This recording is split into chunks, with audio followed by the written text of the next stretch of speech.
guys, it's Tahira, and today I'm doing my best books of the year video. So the lights may seem like they're the same from worst books of the year video, and that is because I'm filming them back to back. I'm wearing a different sweater to make it look like that it's a different day, but it's really not. I'm not fooling anyone. Anyways, I have 6 books to talk about for today's video. It's kind of sad. I had 7, I think, or 8 books to talk about in my worst book, so I have less best books than worst books, which I don't know where that went wrong. That usually never happens for me. But I am really excited about all these books I'm going to be talking about today, so I'm just going to go ahead and get started. Also, I know technically it's not like the end of December, and I feel like I could read a book that's like my all-time favorite, but I feel like it's not going to happen. Anyways, I'm just gonna go ahead and get started. The first book I'm gonna talk about, I read at the very beginning of the year, like back in January.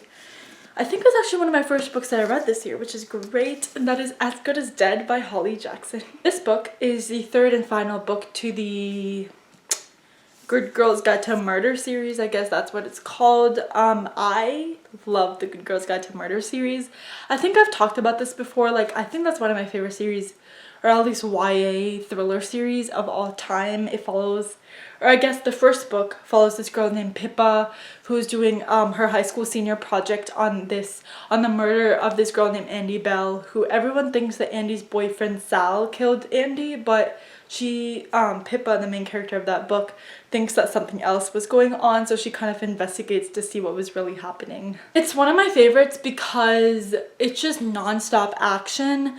There's just really no time for like break or filler, because usually some books have filler scenes where there's like characters interacting with each other, maybe some space for a romance to develop, but for this series it's just really focused on the mystery of the whole book, so it's like really great. There's like lots of twists and turns. Just Pippa, and well, obviously she's still the main character, but she's like finding clues constantly, going on leads. It's just a really fast-paced an edge of your seat kind of book, which I really loved. This book was no different. This book followed a different story, obviously, like that.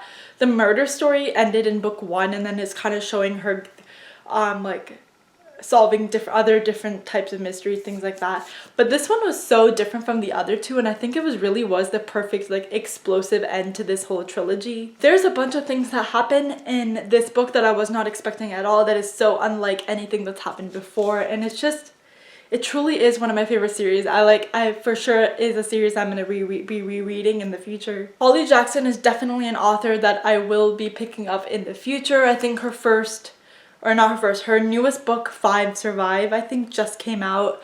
I think my sister has it. I for sure will be borrowing it from her and reading it as soon as I can, because I just love Holly Jackson, and the series in general is just quite amazing. The next book I'm going to be talking about is a book that was actually a really big surprise for me. I was not expecting it to be so well loved by me and for it to like end up on my best books of the year list. And that is Far from the Tree by Robin Benway. This book I picked up because actually my sister really loved it, and I'd heard a lot of really good things about it throughout the years as well, so I decided to pick it up. So this book follows 3 estranged siblings. There's Grace, Maya, and Joaquin. Grace and Maya are both like adopted by separate families. And Joaquin is still in like the foster care system because they were all separated at birth through like the foster care system, and they're kind of finding their way back to each other now. And each sibling is also dealing with their own like story and their own problems, but the reason I loved this book was that it was just so heartwarming and wholesome. It was just so much more emotional than I was expecting it to be. It's just a really like deeply heartwarming story about 3 like siblings finding their way back to each other and discovering that they have a family and that they have someone out there that's just like them and related to them, which I think is just a sweet concept. There's also some like really emotional moments because Joaquin is the brother, and he is the only one that has been left in the foster care system, and he's been in and out of like many different houses, and just never really found a permanent place to stay. And I think those conversations were just so emotional because like obviously he had feelings of being unwanted and just a very up and down and tumultuous childhood because of this, and it just like really affected his mental health and his mental well-being. It was just so adorable and cute. And then Grace and Maya, just like how they welcome him and they're like just learning how to be siblings again. It's just very cute. 5 out of 5 stars. Definitely a book I will be rereading in the future. I'm just so glad I read this because I just wasn't expecting it to be as like hard-hitting as it was, and it just really touched me in ways that I wasn't expecting at all. The next book is a third book, or another third book to a series, not a trilogy. I love this series so much, but the book I'm talking about is Hollowpox, The Hunt for Morrigan Crow by Jessica Townsend. So this series follows this girl named Morrigan Crow, and the first one, Nevermore, follows Morrigan as she is supposed to, she's like born on like the most cursed day, so she's supposed to die on the last day of the age. In this world there's like ages that are 10 to 11 years where like that's like how they separate time. So they have an age, after 10 years they have a new age. So she was born on the most cursed day, and then she was supposed to die at the end of that age.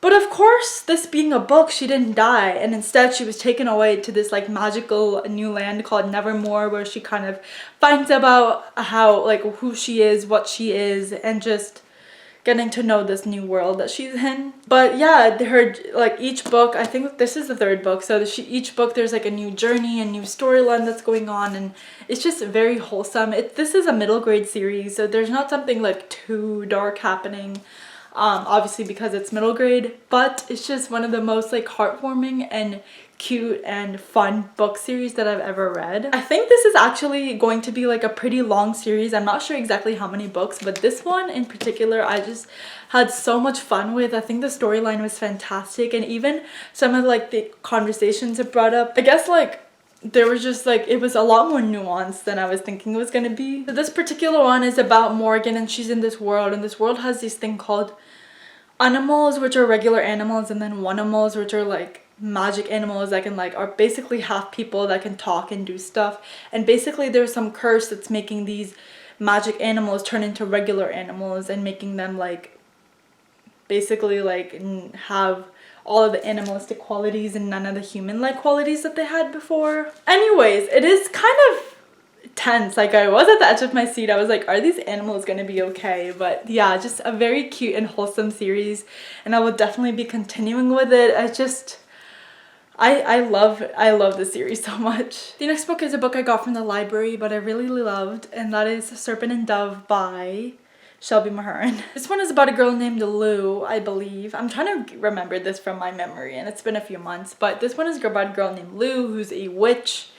And this guy named, I want to say Reed, I might be completely wrong, but Reed, who is a witch killer, and they are married off in a marriage of convenience and for like a fake marriage for some reason. And of course there's tensions because she's a witch and he like hunts and kills witches, and they were like married, so now they're like very close quarters with each other. And I really enjoyed this story overall. It's been a really long time where I've like read a new fantasy series and have really enjoyed it. I feel like I'm not reading as much new fantasy anymore as I once used to. Since Cassandra Clare is still releasing books, Sarah J Maas is releasing books, and I feel like I've just, outside of those fantasy series, I feel like I've just been reading mostly contemporary books, or like books that are like popular on the internet these days.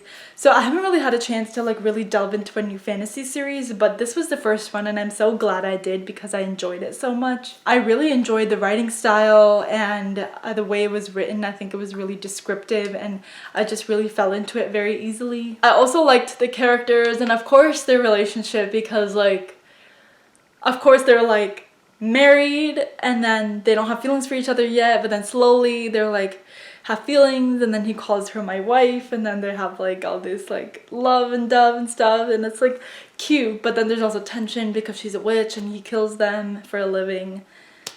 just a lot going on, but I will definitely be finishing this series soon sometime. I think I do want to own this sometime in my life. Sometime soon, I guess. But yeah, I just really enjoyed it, and it was also kind of a surprise for me because I was going in a little bit hesitant, but I ended up really enjoying it and loving it, which I'm really happy about. The next two books I'm going to talk about is two Emily Henry books, actually. The first one is People We Meet on Vacation, and then I have Beach Read. These are both like romance novels by Emily Henry. Emily Henry is kind of I guess like a new adult romance author now.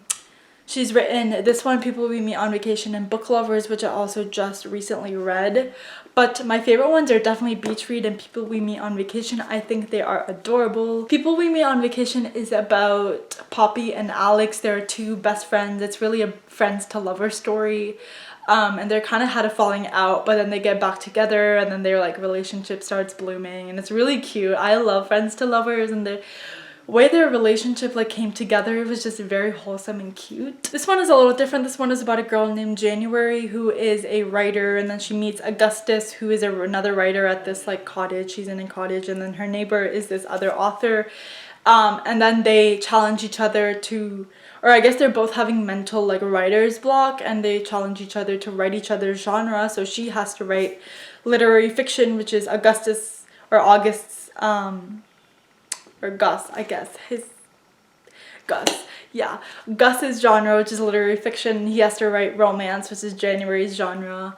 So it's really cute, and it's a really wholesome book again. I think like the reason I put it on this list is because they're just so adorable, and I really think Emily Henry has a gift for writing these like new adult romances, because they also have like satisfying stories outside of like just the relationship. They each have their own like issues and like their own personal problems that they're also dealing with, which I really enjoy. I think it gives the story in the book a little bit more substance than if it was just fluffy romance and a romance plot the entire time. So yeah, I'm definitely going to be picking up more Emily Henry books in the future, and these are all just really cute. I'm just happy that I read them. Okay, so I know that I've already filmed this video, but I did have one more book that I wanted to add that I literally just finished like 45 minutes ago, and I just had to add it in this video. But that is All My Rage by Sabaa Tahir. This one, I really wasn't expecting it to be my favorites of the year, but I literally just finished it, and it's absolutely now one of my favorites of the year, and just one of the best books I've ever read. Maybe it's like the high of just reading it, but you know, I really loved this book. So this book follows a dual timeline perspective. One timeline is Misbah, who is her girl coming of age in Lahore, Pakistan, and she's getting married to this guy named Tawfiq, and it's about her building her life together with him. And then we have the present day timeline with our two main characters, Noor and Sal. Sal is Misbah's son, and he is dealing with his mom, Misbah. Her health is declining, and his father's an alcoholic, and they have to like run the motel and everything. So he's dealing with that.